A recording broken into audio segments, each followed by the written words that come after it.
Hey everybody, welcome to Waking Up The Narcissism, the premium question and answer episode 11. I am so wanting to do more of these lives because I would love to. I saw this vision of wanting to have a live question and answer podcasts, so I'm going to try to find a time where I can just do this on a regular basis. And maybe it won't be at 6:30 in the morning on a Thursday. Hopefully, whenever you're watching this, you are doing well. But I have some questions, and I might even go on a little bit of a tangent or two. One of the questions, I think there's a couple of directions that I want to go here. This was asked in the group, but when the emotionally immature or narcissistic person, and this person says their husband in this case, tells the pathologically kind person that he is now the one who is walking on eggshells, what is a good response? How can I get through to him? I feel like I totally fell into the amygdala hijacked, heightened awareness state, and I do yell at him, and I get angry quicker now because I have learned that's my only defense, and I just cut to the chase rather than wasting my energy on other attempts. I also want to know if there's a way to tell my therapist about this, especially the cortisol levels, because I think it would help her understand me, but I don't want to be rude either. Is it acceptable to tell my therapist? What a great question. And I'm trying to figure out which one do we want to tackle first. Let's talk about is it acceptable to tell my therapist? Because I think this is really key. And I did an episode a while ago, and the title is Understanding Emotionally Immature and Narcissistic Individuals in Therapy, Insight for Individuals and Therapists. And I really spent quite a bit of time writing that one out. And when I went and found the link, I'll put that in the comments, that I didn't realize, I think it's an hour and 15 or 20 minutes, because I wanted to just cover every angle I could, and the intention was that you could send it to your therapist, and I really hope that the therapist will listen. And I'm not trying to say that I have all the answers, but I think I've been doing this long enough that I can't not be authentic, genuine, all of those wonderful things. So I would start, and I thought about this too as we're doing this video, and so I may even try to cut this part up and share it on, I don't know, on a YouTube clip or something that you could send to your therapist. So I believe it is absolutely acceptable to tell your therapist.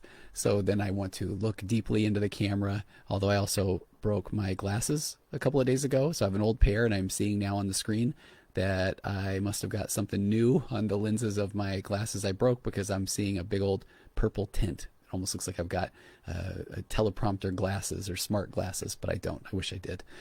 But I want to say, hey, fellow therapists, it is great to have this chance to chat with you. I've been thinking a lot about how we grow through discomfort, and it does actually remind me of a saying that I think is from the Buddha, but now with the way memory works, I could be making that up. It could be from somebody else, but the quote is good nonetheless. It says that pain is inevitable, but suffering is optional. So I hope that that isn't something that we're not just teaching our clients, that we are living it in our own practice. Because I notice at times we really might miss hearing our clients. So picture this: somebody comes to you and they're opening up about their deepest concerns. Not just a session, what a golden opportunity. Because this is somebody that I think we have to start from a place of, this person might not be being heard in their relationship. And here we are giving them the space to be listened to, and I think that is powerful. And in my practice, initially, I had clients agree to a no secrets policy, and I think most couples therapists do this. It's something that you're taught in school, and I understand. The idea was pretty straightforward, that we keep everything open to avoid hidden issues. And the thought was that if somebody brings something to me, then I need to bring this up in the couple setting, because we can't be holding back or hiding things. But I noticed something. The policy wasn't just stopping secrets, it was adding me to the list of people that I feel like were being kept in the dark. Critical issues like things like violence or affairs or emotional immaturity, narcissistic tendencies, traits, which I'm not saying that the person came in knowing that exact lingo, but that was definitely something that was, again, over time, that you start seeing the more couples you work with.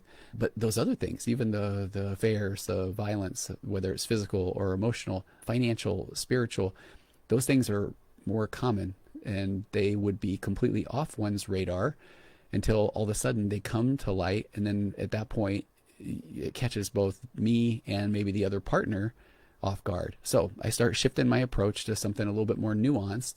So when couples then now start therapy, or have been for a little while, they understand that while I do have the right to share what they tell me individually, I'm not obligated to. And that change then, it hinges on trust in my clinical judgment. That's why the people are coming to see me. and trust that I can handle this sensitive information wisely. And I think, again, I'm speaking to the therapist and people that are listening as well, that I hope that they can feel understood. But that adjustment, I think, had a pretty quick impact, because then clients start to open up more during your initial assessments. Hopefully you're doing one-on-one assessments as well. And then I started learning about things, everything from substance abuse and intense arguments and affairs a lot earlier. Or then you start seeing patterns and signs of emotional immaturity. And often from, the people that are sharing, these individuals who are desperate, some desperate for their partners to know these secrets without risking the relationship. But a lot of times you're starting to realize that it's somebody who doesn't know what they don't know. And I'm talking about the pathologically kind person, and they're in the one-on-one setting, feels like they can say things a little more freely, even though then they quickly then say, but it's not a big deal, or but the person's actually really nice as well. And then you start seeing, okay, that's that intermittent reinforcement. We're seeing a little trauma bond there. So then, I feel like armed with that information, then I could more effectively guide the person who is holding the secret, and we would maybe start to strategize on the best way to share it, if it was something that needed to be shared, or if this was something that then I needed to take note of, so that then the couple's sessions weren't going to be a negative experience. Or if they were going to be, it could be from a place of, okay, it helps the person who is in the one down position really understand that this isn't okay, or it's not fair. And at that point, you can tailor treatment more to hopefully mend the bond or address those issues that it seems like it's more one-sided. Now, that approach demands more from you, dear therapist, because at times you're going to have to require more of the weight of the clinical decisions. And it might mean acting a little bit unaware of something that you know, which is ironically what the no secrets policy aims to avoid. And I'm sure if you do this as a therapist, that it's not like you're going to be perfect at it, but I really think that it really changed the dynamic in the therapy. So here's the thing though, treatment outcomes have improved. Getting to the heart of a critical issue early on becomes really vital for effective therapy. And then something unexpected kind of happened too. I feel like clients start to feel safer quicker, which is the whole goal of therapy. Is if somebody doesn't feel safe with you as the therapist, they're not going to open up. And that's the whole goal. But so moving away from this just all or nothing, black or white, blanket, one size fits all policy, to then going more to your clinical judgment, then they see you as more professional and hopefully more committed to your role. So that's a long-winded way of saying, yeah, I think it's okay to share these things with your therapist. If your therapist all of a sudden says, oh my gosh, we have to bring this up right away, then man, please send them the link to this podcast, or maybe you might approach it. It's so funny. Now I'm hopefully teaching you that with your own curiosity of saying to the therapist, hey, would it be okay if I share something with you, or what are your thoughts on this? Okay, so now let's get to the next part of the question. Let me get back to that then. Okay, she says, when the emotionally immature or narcissistic person, my husband in this case, tells the pathologically kind person, me, that he is the one who's walking on eggshells, what is the good response? How can I get through to him? And then she talks about falling into the amygdala hijacked, heightened awareness state. And I just did an episode on the amygdala hijack, so I would recommend, if you haven't heard that, to go and listen to that, because she talks about how she goes right to that anger quicker. And that is your brain thinking it's doing you a solid, thinking it's doing you a favor, because the brain really likes patterns, and it's trying to, in essence, habitualize things because it thinks it's going to save it less electrical activity. But the problem is it will habitualize both good things and bad things. It will habitualize now when I walk into my office in the morning that I am already ready. I'm calming myself down. I can't wait to meditate. I actually have a little, for those watching, I have an eye mask, which is pretty cool. And then I know I'm getting that. I'm loading up the meditation app and I'm ready. So it can habitualize that. So you're almost not even thinking about it, but can also habitualize the fight or flight response. And then that is part of what just your amygdala stays on high alert. And I talked about that in the episode. So first of all, for you asking the question, I hope that you will give yourself grace. And then when you are out of that amygdala hijack state, that's the time to really try to do the work, the self-care, and don't beat yourself up. That's, I think, one of the biggest things that I would encourage you not to do. But there's a couple of key things in the question. How can I get through to him? And this is the part where I find myself being all dramatic. Oh man, that is adorable to want that, but I don't mean it that way in a negative way, because of course it would be wonderful to get through to him, but him letting something get through, well, that's a him issue. That's where we get back into that wonderful concept of differentiation. So the hope is that he will then have curiosity about your experience, because it has to be him that is curious to then try and understand what your experience is. If not, this is where, unfortunately, I feel like if you are trying to get through to him or tell him something and he lacks that curiosity, then to the emotionally immature, it becomes what I like to call an attack surface, because now they get to tell you that you don't get it, you don't understand, what about him? And that's where so let's get to the real meat of this, because I've called it parroting before. We've talked about it, called it projection, where then the person literally turns around and says the same thing. So here's a woman who is the one who has been walking on eggshells for who knows how long. And then if she finally expresses that, now he says, oh, actually, funny you should mention that. I feel like I'm the one that's walking on eggshells. I want to talk about a few different things with that, because, well, let's talk about these different reasons why we'll just say the narcissist does that. But remember that when I'm saying narcissist, it's narcissist or emotionally immature person. So they project, we'll talk about projection first. They project their insecurities and faults onto others. So if a partner expresses something like they are walking on eggshells, then the narcissist might then project their own feelings of discomfort or insecurity by then claiming, really, well, actually, I'm the one who's walking on eggshells. And the main reason of projection, it's to deflect criticism and then maintain their self-image. And what's so interesting, if you look at it from the parroting standpoint, that there's that belief that, okay, if you're expressing this as the kind person, then it must be something that's important to you. So then in this time where they don't want to take ownership or accountability or want to deflect or then build up their self-image, then it's like, okay, if this must be important to my partner, so then if I say that I am actually having this experience as well, there's that belief that then maybe then you will then back off of them and they will be right. But then I think it's important too to note the lack of empathy. So a narcissist typically has a diminished capacity for empathy. And so then they really do struggle to genuinely understand or appreciate the feelings and perspectives of others. And this is right down to literal brain scans. I had a client not too long ago go get a brain scan done at my beloved Amen Clinic, and there's a lack of blood flow to a part of the brain that is associated with empathy.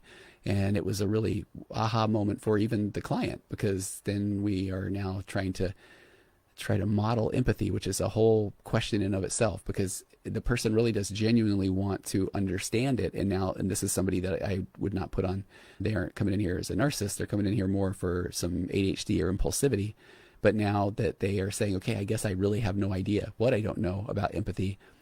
Now we're trying to teach that, but then I wonder though if there's a lack of blood flow to the brain of that area that is associated with empathy, then I'm very curious to see how much of a challenge that's going to be in even trying to help this person learn or model empathy.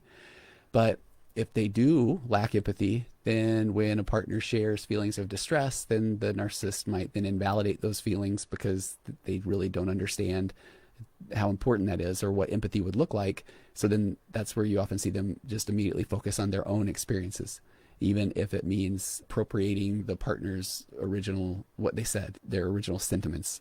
And let me talk about that, because this is a concept that I'm running into a little bit more, because I've always talked about projection or parroting, but kind of stumbled upon that word appropriating. And so appropriating, and I think appropriating the partner's original sentiments. So this is that behavior where the narcissist takes the feelings or statements, it can be either of their partner, and then uses them as their own. And it's this form of manipulation, and it's really confusing to the pathologically kind.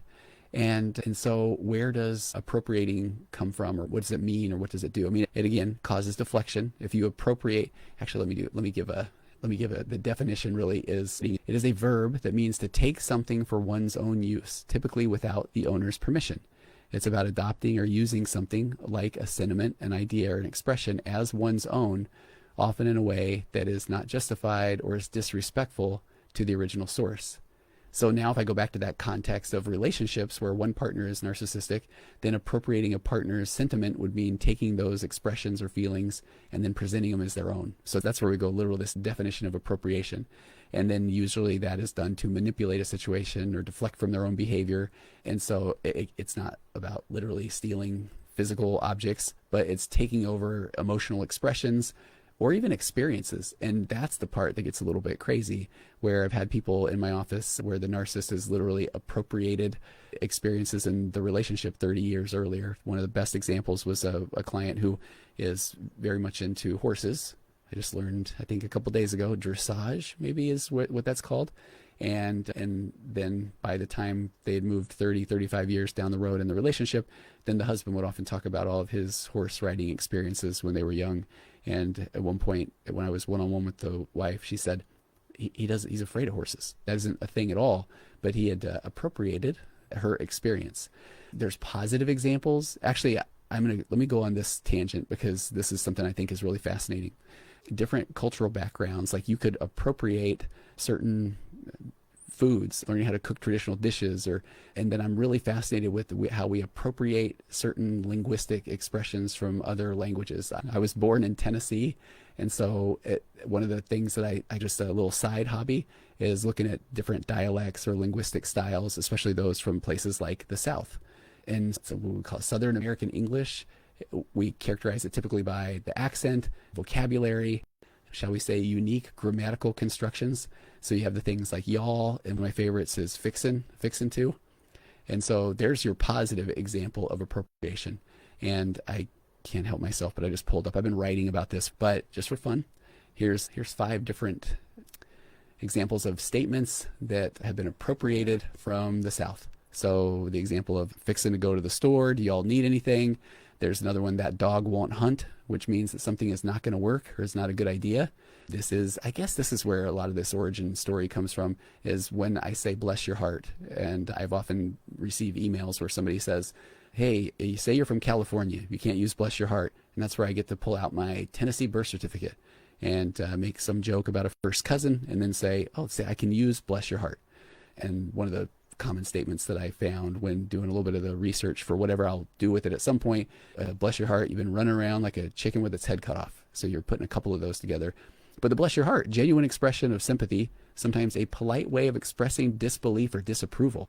And I will even have people from time to time say, I don't like when you say that. And it's interesting because, again, from a place of differentiation, that would be hard. If they like the podcast, they don't really like when I say bless your heart. But to me, it really does convey that when somebody is trying to tell me how I think or feel or what I am supposed to do, then bless their heart. It really is. And it almost comes naturally as that's adorable. Here's a couple more that I found when I was researching this. Hotter than a billy goat in a pepper patch. I think you can figure that one out. Don't count your chickens before they hatch. I think it's probably the most common.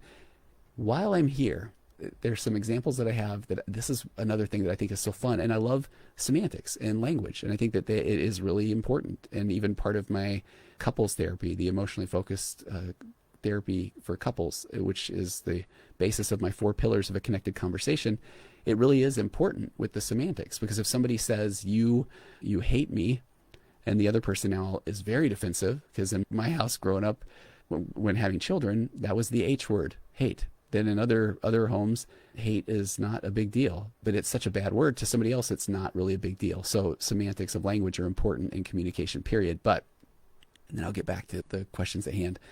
In German, there's da liegt der Hund begraben, which means that's where the dog is buried. And that is a phrase used to point out the heart of the matter. It's almost like the English phrase of hit the nail on the head. I won't even say I will literally phonetically pronounce this one in Spanish because I don't speak Spanish. Estar en la edad del pavo, to be in the turkey's age. That's a humorous way to describe adolescence or the teenage years, referring to the awkward and sometimes difficult behavior associated with that stage of life. If you now want to be hilarious, say to your teenager that they are in the turkey's age, and it will make no sense. Japanese, I used to go there on business a few times a year, and I don't speak it very well, but I think it's Niko no ti mo karatai, which is wishing to borrow a cat's paw, where that is when somebody is so busy that they would accept help from anybody, even a cat. So I don't know what that says about cats in Japanese culture. In Russian, there's one that's vishat lapshu na ushi, which means to hang noodles on somebody's ears. And it's what we say is pulling somebody's leg or fooling them. So it's used, maybe this one would come up in the world of narcissism or emotional maturity. It's used when somebody is trying to deceive or mislead somebody with flattery or to tell tall tales. You're trying to hang noodles on somebody's ears. And this one makes more sense in Swedish. There's one, I won't even try to pronounce it. Although people in the group, I think, would know this one. It is Inte alla hästar I stallet, which probably was a horrible way to pronounce that. Not all horses in the stable. That one's kind of doesn't have all their, is it tools in the shed? But it's saying somebody's a little bit crazy or not thinking, not all there. Yeah, they don't have all their horses in the stable. And because I noticed that a lot of times they are trying to hang noodles on my ears. And then if you become overwhelmed, and maybe people are reaching out in the group, they're so overwhelmed, so busy that they are wishing to borrow a cat's paw. Anyway, last one on this one, and I'll get to another question. A lot of this started as well in my computer software days. I had a Swedish business partner, and he used to say, we'll hold one's thumbs, we'll hold our thumbs. And I think he would even do this with his thumbs. And I remember that one I had to look up because it had been a while, but it is to wish somebody good luck. So the same as I'll cross my fingers for you. But it's I'm wishing you luck. Anyway, charming aspect of cultural nuance and language. But where did I go with that? Appropriation. So somebody is appropriating I feel like I got to walk on eggshells. Let me get back to let's see, where was the question? Because there's some really good stuff here. Okay, so appropriating. In this context, it's a behavior when a narcissist takes the feelings or statements expressed by a partner and uses them as their own. So then they take that original sentiment and they turn it around back on the partner. So it's a form of manipulation, and it can be really confusing and distressing for the person who initially voiced those feelings.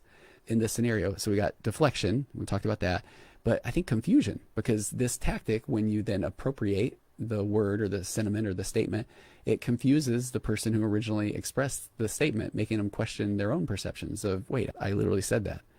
And because I think, let's walk right down the list of emotionally immature or narcissistic responses, because then that gives them control, because it would be a way of regaining control in the conversation and in the relationship, because now they've flipped the script. Oh, you think that you are walking on eggshells, I am walking on eggshells, which then allows the narcissist to portray themselves as the victim, because now they can get sympathy, and then now we're far away from the original issue. Now we're arguing about, wait, I'm walking on eggshells. No, I'm walking on eggshells. So it's this broader pattern of manipulation and emotional invalidation as well. And what I think, there's another concept here that I think is really interesting, and that is where, if you really look at it, and this one just hit me when I was looking at the question this morning before going on this live, the narcissist then in that situation, actually they can even walk on eggshells better than you, or they have to walk on eggshells even more than you. And so it really gets back to that. Anything you can do, I can do better, including the things that you're telling me. It's like, oh yeah, well, I'm actually better at that than you know, which again, if you're hearing me say that, you're thinking makes no sense. You are correct, which is part of the problem, because now we try to make sense. And then once you're in that mix, that's where I like to say the emotionally immature person, they just really need some interaction in order to exist, if you go right down to the deep attachment wound. So that's where, if I go back to the original question and how do I get them to understand, if there isn't that curiosity, and now armed with all this wonderful information, then you notice that is what they are doing. And now you get to step back, disengage, grab some popcorn, and start to watch the show. And some of the most frustrating things about that, I think, are that, yeah, they will often feel like, okay, then they win. Or if you aren't responding, then you must agree. And I think that's one of the hardest things in this concept, is that a narcissist is so used to having somebody either just agree, which really means either agree like, sure, what's the point? Or agree means I'm not disagreeing. Because this goes back to that all or nothing, black or white thinking. They have an opinion, and if you do, then that means that you are saying yours is right and theirs is wrong, which, again, I know you're not. But if you start viewing things through that lens, it is fascinating, because that's where if you say anything, then you are incorrect, or they are better than that, or they know somebody who has a kid, who has an uncle whose friend is way better at that than whatever you just said, that kind of consistent one-upping. Or that's where they can, anything other than curiosity and tell me more about that, because they can go into the victim mentality. They often view themselves as these perpetual victims. So then partner voices concern, then the narcissist is going to twist the narrative to now they're the aggrieved party. So that victim mentality is a defense that protects their ego from criticism and blame. I think I just talked about the need for superiority. Then they're even better at walking on eggshells than you are. I also have a narrative that I think is so fascinating. Okay, this is a little bit more in the world of confabulation. Let me share this. So I was talking to a client recently. I'll change some of the details, but they shared something pretty wild. They had these really harsh texts from their dad. And I mean, really, really rough stuff, and pages of text that were really, really bad. And then he says to his dad, and this is before we were working together, he says, hey, maybe show this to your therapist. And his dad says, well, why don't you come to a session with me? And maybe, let's say hypothetically, I'm seeing this couple for some other things, but then the wife was very clear to say, I didn't think it was a good idea. But the client goes, and then when he brings up the text, the therapist is clueless. Now, the father had said, oh yeah, I shared them with my therapist. He thinks they were fine. But then the therapist looks very, I don't really understand what you're talking about. But then the dad apparently says to the therapist, I told you I sent a paragraph when I've been drinking a little bit. Wasn't a big deal. Then the therapist says, oh, okay, I gotcha. So his dad had spun this tale about sending the misunderstood text while he had been drinking. But it was a bunch of nasty texts. And then the client pulled out his phone and said, they're literally in the middle of the workday. He has a very high demand job where he's in front of a lot of people. I would imagine he's probably not day drinking.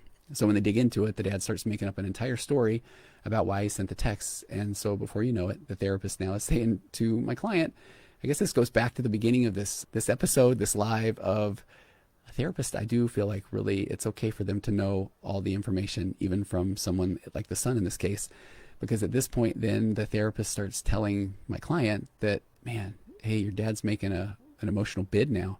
And I think you really need to be more understanding. And so what happens, my client immediately goes up into that amygdala hijack big time. And so he gets upset, which kind of backfires. And the therapist starts to lecture my client, and he ends up walking out of there. Now, in the wonderful world of confabulation, now the dad has now made that narrative that it was all my client's idea to go, just to make him look bad in front of his therapist. And as time goes by, the story gets wilder, like he never wanted the session in the first place, the dad. That my client was aggressive from the get-go, and that he even chewed out the therapist. It's classic, and especially from that concept of confabulation. The more the dad keeps retelling the story and not being honest, doing a little self-confrontation, the more he has to be the good guy and his son's the bad guy. And now the story's kind of grown legs, and it's all run off on its own. Let me address, there was another question, which I really appreciate, and it was about nonviolent communication. I've been studying nonviolent communication. Wow, of course, growing up with a narcissist stepmom, my childhood home was anything but. And then being married to a narcissist for 22 years, the passive-aggressive critical put-downs was a regular occurrence. I want nonviolent communication to be my new norm. I can see how I did try many of the skills that Marshall Rosenberg talks about and that we were given by our therapist, but to have them shot down as ridiculous. I'm not a therapist, and I'm not going to talk to you like that, paraphrasing. How do you best suggest we practice these skills with people who are really challenging? Is there really any hope of having nonviolent communication with the narcissist? And how do you see nonviolent communication impacting a narcissistic relationship? Is there any hope in these relationships, even if we get a black belt like that in nonviolent communication? Certainly, I would want to practice these with healthy relationships first. So I love that this question, she answered it in the end of that, because how do I see nonviolent communication impacting? Well, let me back up. Here's what nonviolent communication is. There's a book called Nonviolent Communication, and I have in front of me now, but I'm going to try to look like I'm looking at the camera. It's from a website called 4minutebooks.com, and it's just about the right summary, but one sentence summary of nonviolent communication. It explains how focusing on people's underlying needs and making observations instead of judgments can revolutionize the way you interact with anybody, even your worst enemies. So in this, and I'm going to read off of this 4minutebooks.com review of the book. The author of the review, Pamela Hobart, says free speech advocates commonly argue that speech is the opposite of violence. Words can offend us, but they don't do actual harm. From this point of view, nonviolent communication is practically an oxymoron. But communications expert Marshall Rosenberg begs to differ. According to him, most people's default manner of speaking to others is highly violent. That is, if you consider violence to include attempts at cutting others down to size and coercing them into doing what we want. So whether or not most ordinary speakers are constantly committing literal acts of violence or not, most people can see the benefits in learning to communicate more effectively. There are three big takeaways from Nonviolent Communication, the book. And the first one that I'm going to talk about is one that I've implemented over into my 4 pillars as now the pre-pillar. So before you get to assuming good intentions or there's a reason why people do what they do, I call it my pre-pillar, and I give Marshall Rosenberg credit, but it is separating observation from judgment. That's the first step toward reducing needless conflict. And so our brains immediately we make an observation and a judgment, and we can do it in really immature ways. We can do it in passive aggressive ways. I often give the example of if I notice that my son is not doing his math homework, then it must be because he's lazy. Observation, not doing math homework. Judgment, lazy. And when you take a step back, I'm trying to make sense of things. And I'm also in that scenario, probably trying to get myself out of any accountability, because it has to be that. It can't be the fact that I am horrible with math, so therefore I never spent time with him doing math, and so I don't check on his math homework, and I hope he just figures it out. No, can't be any of that. It has to be because he's lazy. Or I work with a lot of people that are navigating faith journeys, faith crisis. And in church settings, a lot of times people say, well, they're leaving the faith because they obviously want to sin. Observation, judgment. And what's really difficult is that if you are unaware that you are doing that, then if you are now talking to that person and you're saying, hey, tell me why you aren't coming to church anymore. And if they say anything other than, oh, we thought it would be really fun to sin, then we get to say they're not even being honest with themselves. If they say, well, I felt really judged. Or when we had a kid come out as gay, then the pastor said some really rude things.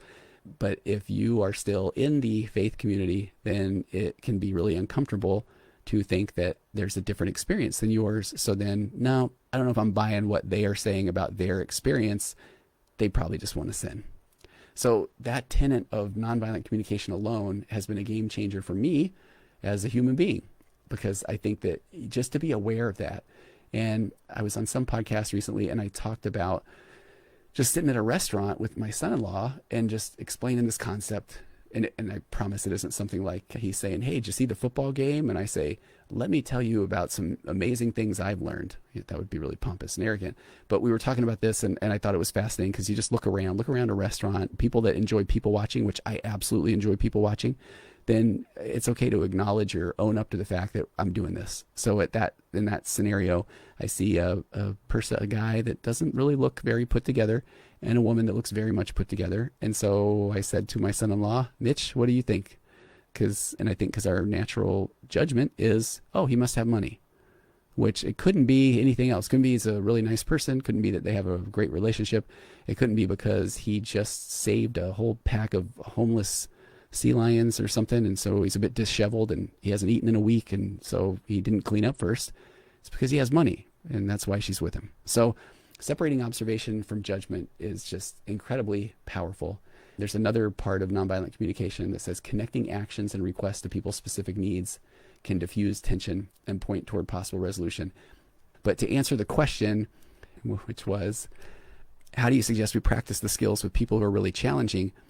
This is where I feel like this is why I love frameworks, whether it's my 4 pillars, whether it's nonviolent communication, whether it is the nurtured heart parenting style, whether it is navigating a faith crisis through James Fowler's Stages of Faith, you name it, whatever it is, if there is a framework, and especially if there's a good old evidence-based framework, then the more that you know that this framework is one to have a healthy, mature adult relationship, and then you see the person not be willing to self-reflect or try to use the framework, then that can actually be your data. Because if you say, I would actually like a framework that helps me feel heard and understood and that validates my own opinions and helps me be better by recognizing things like my observations and my judgments. Because typically the emotionally immature or narcissistic person is going to say, I think that's dumb. I think that is, and that's where I get to hear all kinds of amazing, wonderful things from people that have never met me or really heard any of my podcasts. And I will have somebody tell me, yeah, my husband says that he doesn't want to hear your name come out of my mouth again or anything that you've said, because what do you know? So there's kind of my answer, because it's not my job to say, well, tell him this or convince him of this. And I feel like that is the data that you need to say, okay, then now from a differentiated standpoint, I will not be trying to open up and communicate about these things, which is part of why in the 5 things I talk about in interacting with narcissistic people, it is that last one. So you raise your emotional baseline. Self-care isn't selfish. Get your PhD in gaslighting. Get out of unproductive conversations. Set healthy boundaries. And I talked about these a little bit more in the amygdala hijack episode yesterday too. And then the last one, which is very important, know that you'll never be the one to give them the aha moment or the epiphany. That has to come from them. And if you're trying to give them the aha moment or the epiphany and they are not looking to self-reflect or they're not being curious about your experience, then they are doing this violent communication. They are now observing what you're trying to do and making a judgment. And when it's emotionally immature, if you're trying to express your opinion and it's different than theirs, then you're trying to tell them they're wrong and they are right. So now they need to make you know that you are wrong to prove that they are right. Black and white, all or nothing thinking. Bless their heart. That's a callback from earlier. Okay. Hey, thanks for tuning in. I'm going to hit this right at the end, right around 40 minutes. And assuming that this will end up being an episode, then I will say thank you so much for tuning in. And we'll be back next week. Have a great weekend, everybody. Bye.